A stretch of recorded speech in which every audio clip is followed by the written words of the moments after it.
नमस्कार, मैं हूं आपके साथ आस्था कौशिक और आप देख रहे हैं महाबहस। मायावती के जन्मदिन पर आज उनके मंच पर उनके छोटे भतीजे की एंट्री हुई है। पहली बार आकाश आनंद के छोटे भाई ईशान आनंद को भी मंच पर स्थान मिला है। कयास लगाए जा रहे हैं कि आकाश के बाद अब ईशान भी सियासत में आ सकते हैं। दूसरी ओर सवाल यह भी उठ रहे हैं कि क्या मायावती ने आकाश आनंद को किनारे करने का मन बना लिया है, क्योंकि आकाश आनंद को मायावती ने जिस जिम्मेदारी के साथ सियासी मैदान में उतारा था वो उस पर पूरी तरह खरे नहीं उतर पाए। यहां तक जो जनाधार मायावती के पास था वो भी धीरे धीरे खिसक गया। हालांकि अभी ईशान आनंद सिर्फ मंच पर ही दिखे हैं, लेकिन सवाल उठने लगे हैं कि क्या 2027 में मायावती अपने दूसरे भतीजे को सियासी मैदान में उतारेंगी, और अगर ऐसा होता है तो चंद्रशेखर की पार्टी और समाजवादी पार्टी पर इसका क्या असर होगा। क्या मायावती का युवा दांव 2027 में होगा कामयाब? इसी पर करेंगे आज की महाबहस। पहले ये रिपोर्ट देखिए।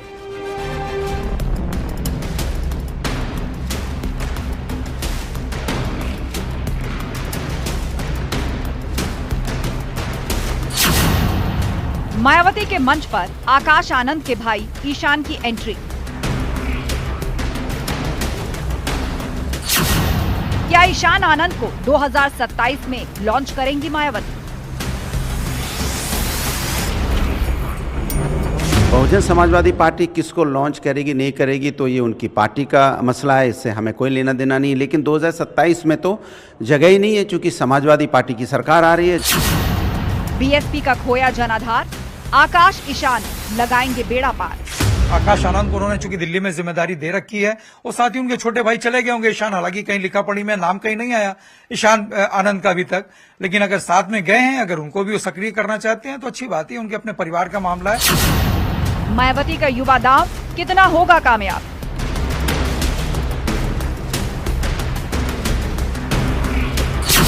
पहले आकाश अब ईशान, 27 में होगा घमासान।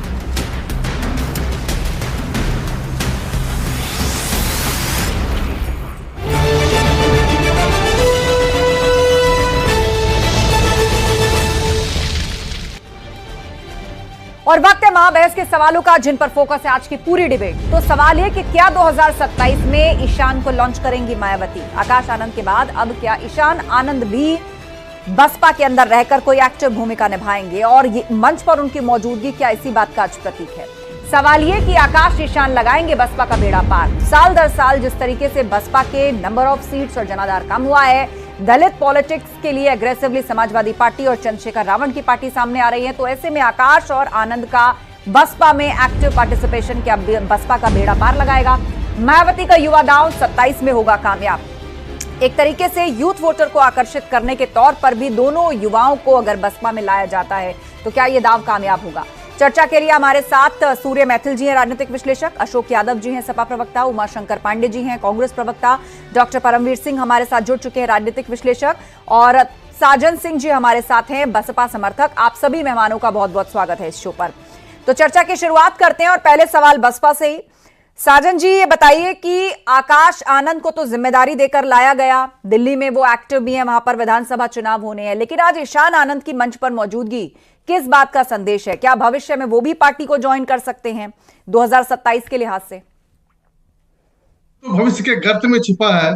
लेकिन एक बात बता दूं, मंच में मौजूदगी से साबित नहीं हो सकता है कि उनको नेता मान लिया गया, उनको कोई दायित्व दिया गया। अभी तक उनको कोई भी रिस्पॉन्सिबिलिटी नहीं दिया गया बसपा की तरफ से। हाँ, आकाश आनंद जी हैं बसपा में और बसपा के संयोजक हैं और दिल्ली के प्रभारी भी हैं, चुनाव प्रचार भी कर रहे हैं अच्छे तरीके से। लेकिन ईशान जी कभी मंच पर इस तरह दिखे नहीं, वो भी बहन जी के जन्मदिन के मौके पर। बहन जी मंच पे, बहन जी एकमात्र और सर्वमान्य नेता है बहुजन समाज पार्टी के, और सारे कार्यकर्ता है, चाहे वो आकाश आनंद हो, चाहे ईशान आनंद हो, चाहे अनंत कुमार सिंह हो, चाहे और भी कोई हो। बसपा में सिर्फ एकमात्र एक ही नेता है, वो है बहन मायावती जी, और बहन मायावती जी ने क्लियर कर दिया। नहीं, नेता एक ही है, लेकिन वो कहते हैं ना कि पार्टी भी तो एक टीम वर्क है ना, अलग अलग विंग्स होते हैं, जिम्मेदारियां दी जाती हैं, और हाल के दिनों में तो यूथ पर फोकस बढ़ा है हर पार्टी का। तो ऐसे में बसपा कैसे पीछे रहे? आकाश आनंद की एंट्री हुई थी तब भी यही कारण गिनाया गया था, अब ईशान आनंद भी क्या आने के लिए तैयार है? मेरा सवाल है, गलत क्या है? अगर वो नहीं, गलत सही नहीं, मैं तो बस पूछ रही हूँ आपसे, आप पुष्टि कर रहे हैं इस बात की? जी, मतलब आ सकते हैं ना वो एक्टिव पॉलिटिक्स में? बिल्कुल आ सकते हैं, बिल्कुल आ सकते हैं। इसमें गलत क्या है? क्यों नहीं आएंगे? एक कार्यकर्ता क्या जिम्मेदारी दी जाएगी पार्टी के लिए उनको? कोई काम करना चाह रहा था तो उसमें गलती क्या है? हर बिल्कुल। पार्टी को हम ऐसा थोड़ी हो कि समाजवादी पार्टी की तरह पूरे के हाँ। पूरे कुनबे को हमने खड़ा कर दिया, बाकी बाकी सबको छोड़ दिया। 37 आदमी को एक ही परिवार में हमने टिकट नहीं दिया है, और ना ही आकाश आनंद जी को कोई टिकट दिया, ना ही आनंद कुमार जी को। दायित्व तो दिया गया है काम करने की, कार्रवाई एक रिस्पॉन्सिबिलिटी दिया गया है जो आकाश आनंद जी कर रहे हैं, और ईशान आनंद जी के मंच पर प्रस्तुत होने से ये साबित नहीं हो जाता कि मायावती जी उनको काम दे रही है, उत्तराधिकार दे रहे हैं। ठीक है, ठीक है। अशोक यादव जी हमारे बीच में सपा प्रवक्ता, ठीक है, मैं लौटूंगी साजन सिंह जी, मैं लौटूंगी आपके पास। अशोक यादव जी भी हमारे बीच में। अशोक जी, आपने साजन सिंह जी की बात सुनी, आप इस बारे में सोचिएगा भी मत कि उनको परिवारवाद के आरोप में आप घेरेंगे। वो कह रहे हैं हमने कोई टिकट थोड़ी दिया है, हम ऐसी पार्टी से थोड़ी है जहां कुनबे में हर परिवार के एक शख्स को टिकट दे दिया जाता है।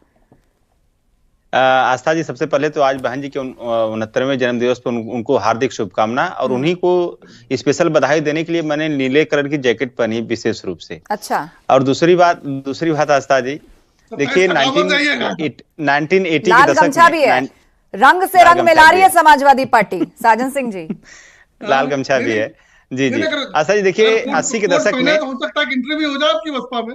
देखिए आस्था जी 80 के दशक में एक आंदोलन माननीय कांसीराम जी ने चलाया था, जब वो BS4 और DS4 दलित शोषित समाज संघर्ष समिति और BAMCEF all India backward and minority community employ federation जब उन्होंने लॉन्च किया था, तो एक नारा चलता था उनके साथ साथ कि बाबा तेरा मिशन अधूरा, मान्यवर कांशीराम करेंगे पूरा। आज जब बहन जी बीजेपी की जब एक तरह से गलबहियां कर रही हैं उनके साथ, बीजेपी की मोहरा बनी हुई हैं, तब वो नारा जो है शिफ्ट हो गया है, वो आंदोलन पूरा शिफ्ट हो गया है कि बाबा तेरा मिशन अधूरा अखिलेश यादव जी करेंगे पूरा, बाबा तेरा मिशन अधूरा PDA आंदोलन करेगा पूरा। तो इस नारे की वजह से और इस शिफ्टिंग की वजह से न सिर्फ जो लीडरशिप थी BSP की, जो मान्यवर कांसीराम के अंदर में काम करती थी, सारी लीडरशिप सपा में आ गई। उसके साथ साथ जो हमारे जो PDA आंदोलन की वजह से हमारे 37 सीटें हमने जीती, और उसी आंदोलन PDA समाज लगा रहा है कि बाबा तेरा मिशन अधूरा अखिलेश यादव जी करेंगे पूरा। इसी वजह से आप ये कह रहे हैं कि बहन जी की जमीन को खिसकाने में आप लोगों का बड़ा योगदान है, लोकसभा चुनाव के नतीजे उसकी बानगी हैं।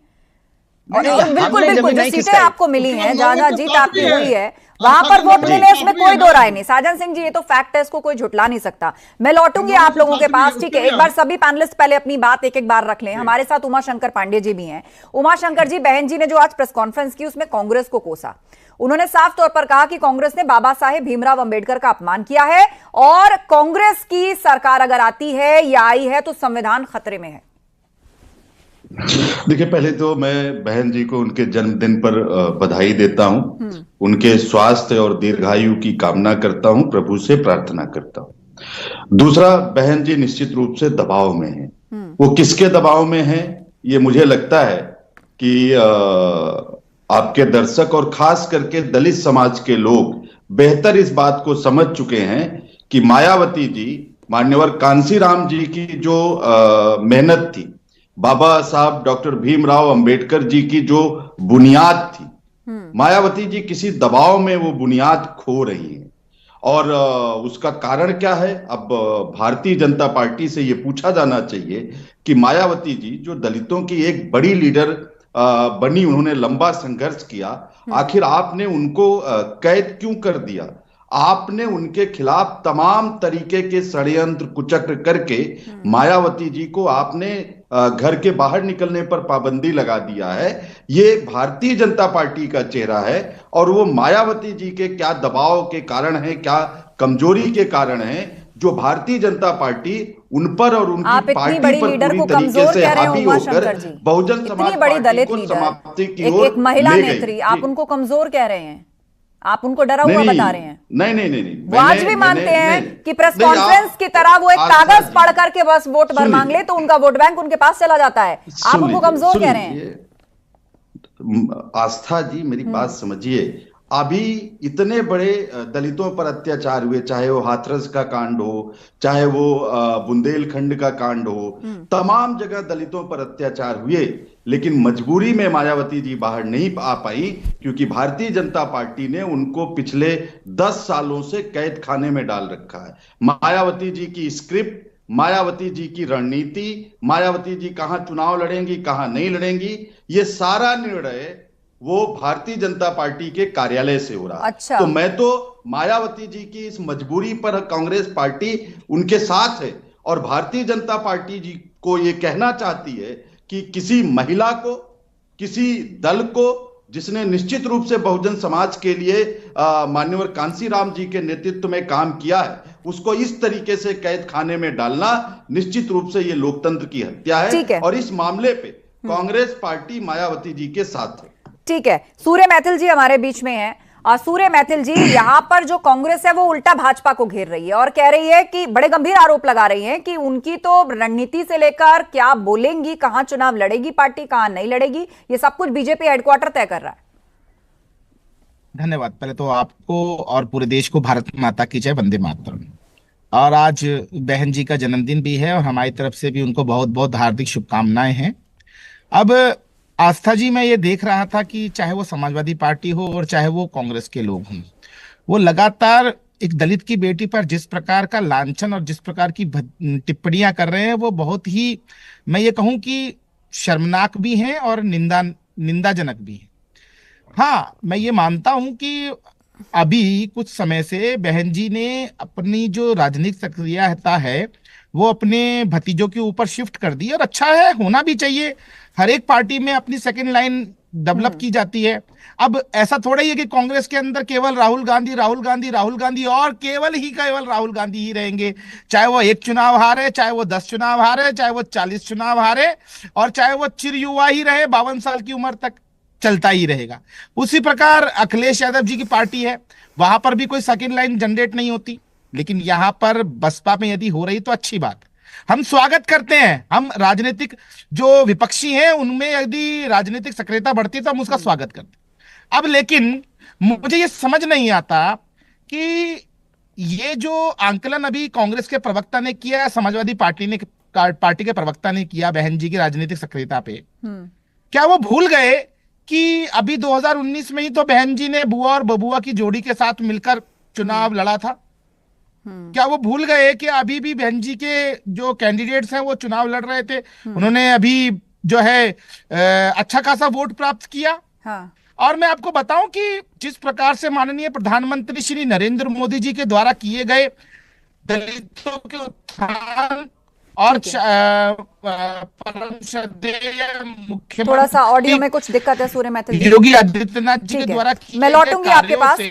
परमवीर जी हैं हमारे बीच में, डॉक्टर परमवीर सिंह है, राजनीतिक विश्लेषक। डॉक्टर परमवीर जी, क्या आज ईशान आनंद की मंच पर मौजूदगी को सिर्फ इसी तरह देखा जाना चाहिए कि युवा लीडरशिप को आगे बढ़ाना है? अब जब आकाश आनंद आए थे तब भी कहा जा रहा था कि उनको उत्तराधिकारी घोषित किया गया है, वो भविष्य का चेहरा है। अब ईशान आनंद भी उनके साथ में नजर आ रहे हैं और साल दर साल जो बसपा का ग्राफ गिरा है उसके बाद से अब क्या लग रहा है आपको, पार्टी किस रणनीति पर आगे बढ़ती दिख रही है?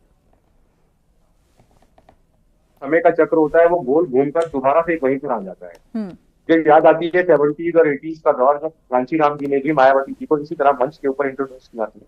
उस समय मायावती जी को उत्तराधिकारी नहीं घोषित किया गया था, लेकिन ये मान लिया गया था कि मायावती जी इंपॉर्टेंट रोल्स कांशीराम जी की विरासत में और कांशीराम जी की पार्टी में निभाने वाली। तो आज आकाश आनंद जी को और उनके छोटे भाई का मंच पर आना, मायावती जी को इंट्रोड्यूस करना अपने वोटर्स को, पब्लिक को, तो ये बड़ी भूमिका निभाने वाले हैं, ये तय है। और एक बात यहाँ पर हुई, कांशीराम जी ने जो पार्टी बनाई थी वो बाबा साहेब की विचारधारा पर बनाई थी, लेकिन उसके बाद ट्रांजिशन हुआ है जो बसपा था, ठीक है, मायावती के परिवार के इर्द गिर्द ही घूमने वाली।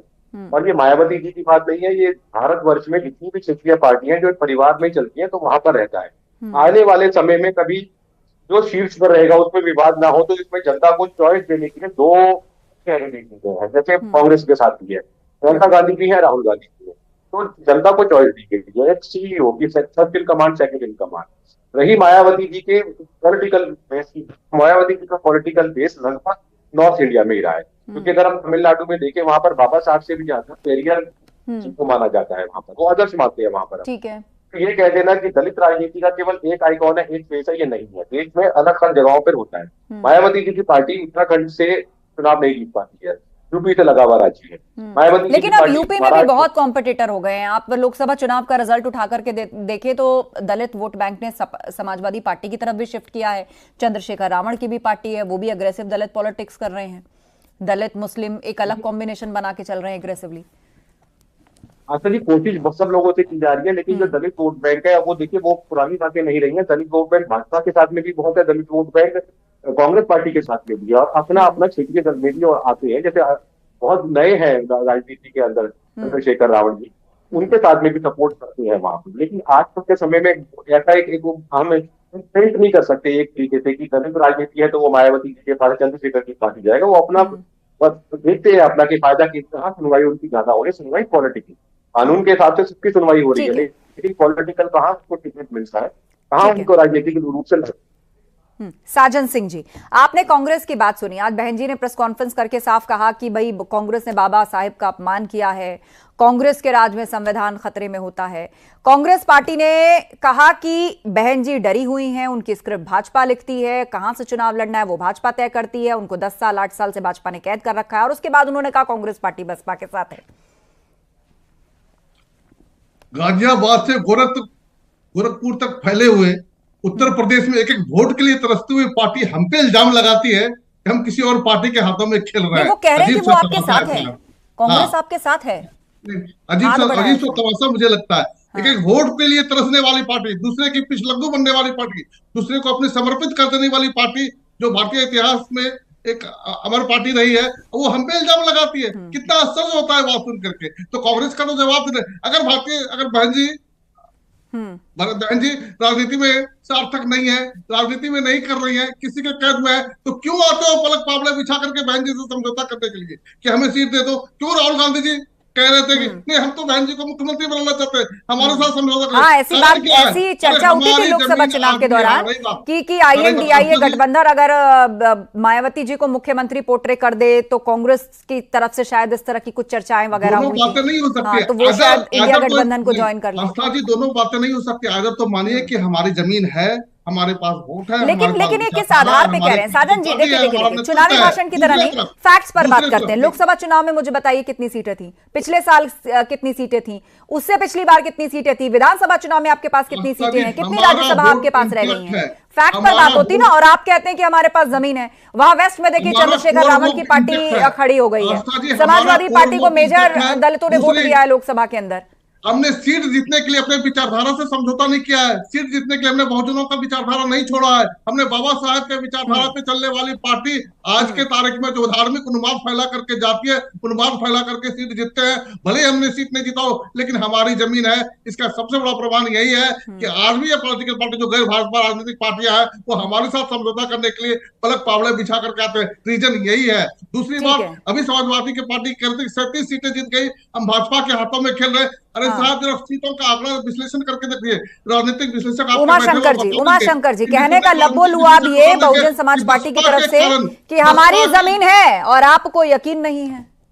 नहीं, बसपा के कारण, आस्था जी बसपा के कारण ये 37 ठीक है साजन सिंह चाहे मुजफ्फरपुर का सीट हो, चाहे जौनपुर का सीट हो, चाहे आप सीटों को देख लीजिए, कांग्रेस पार्टी पता चलेगा कि बसपा मायावती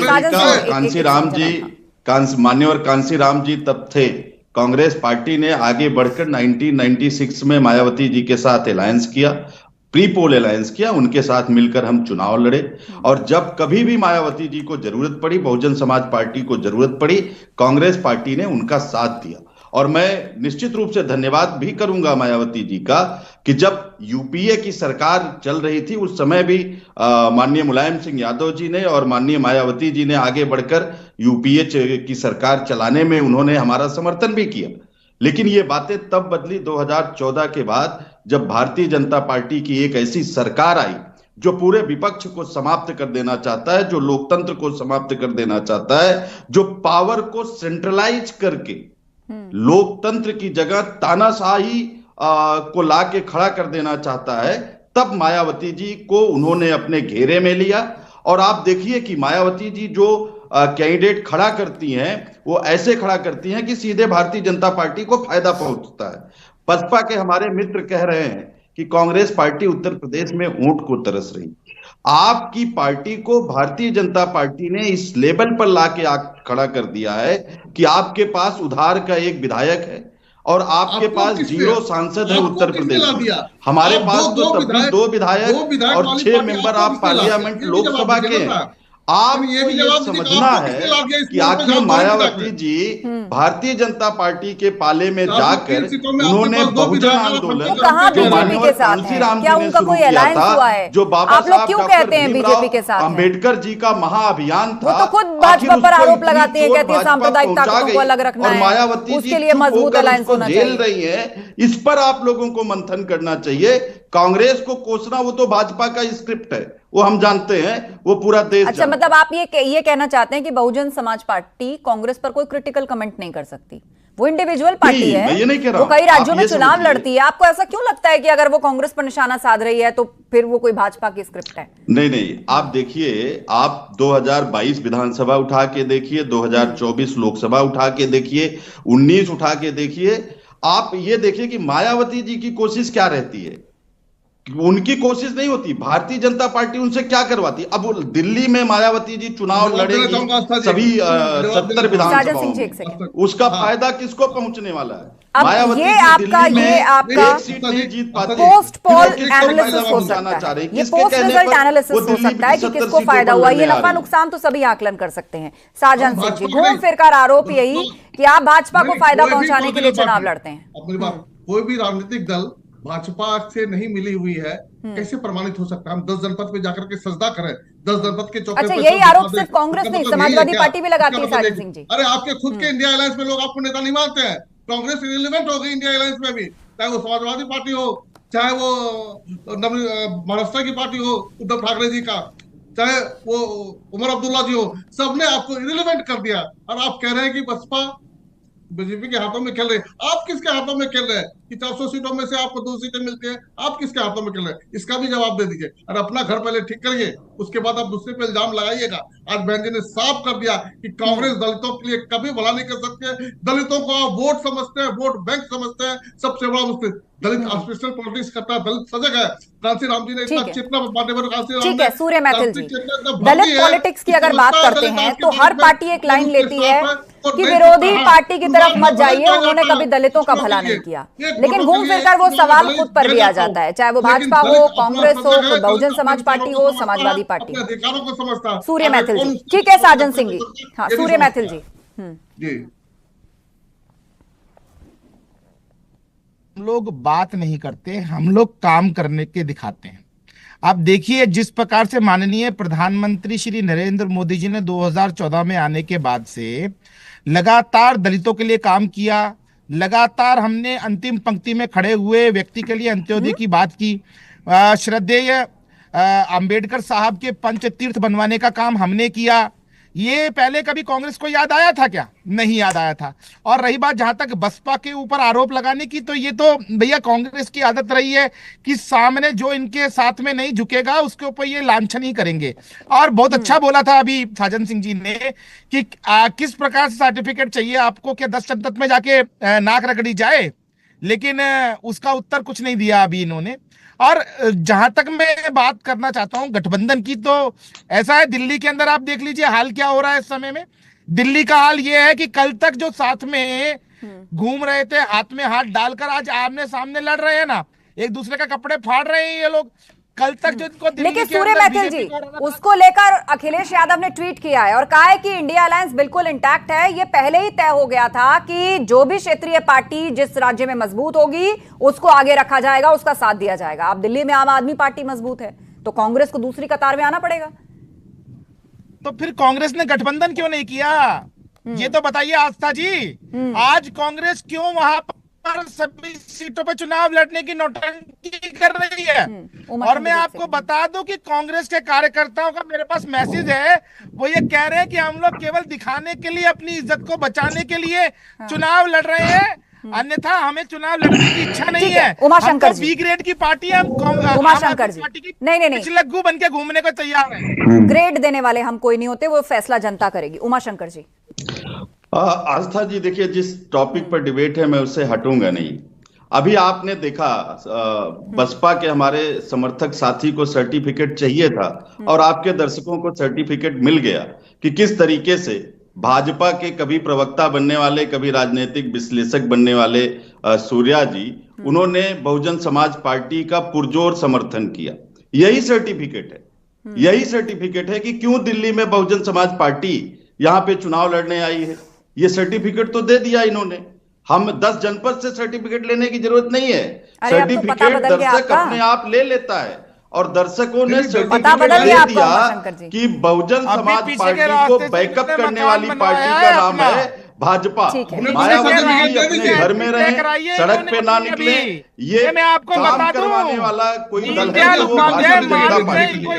उन्होंने मायावती जी को कैद करके रखा है। चलिए समय खत्म हो रहा है, समय खत्म हो रहा है। मुझे इस बहस को यहीं विराम देना होगा, लेकिन कुल मिलाकर एक बार फिर से मौका भले ही बहन जी के जन्मदिन के अवसर का था, लेकिन उसने एक नई सियासी बहस को जो दलितों के इर्द गिर्द घूमती है उसको एक बार फिर से हवा दिया। आप सभी पैनलिस्ट का शुक्रिया इस चर्चा में शामिल होने के लिए। तो इससे पहले सियासी मैदान में आकाश आनंद को बहन जी ने उतारा था और उसके बाद जैसे जैसे पार्टी धीरे धीरे नुकसान की तरफ बढ़ने लगी, उसके बाद अब ईशान आनंद अचानक उनके मंच पर दिखे हैं। लेकिन सवाल अभी से उठने लगे कि क्या 2027 में मायावती अपने दूसरे भतीजे को भी सियासी मैदान में उतारेंगी, और अगर ऐसा होता है तो चंद्रशेखर रावण की पार्टी और समाजवादी पार्टी पर इसका क्या असर होगा।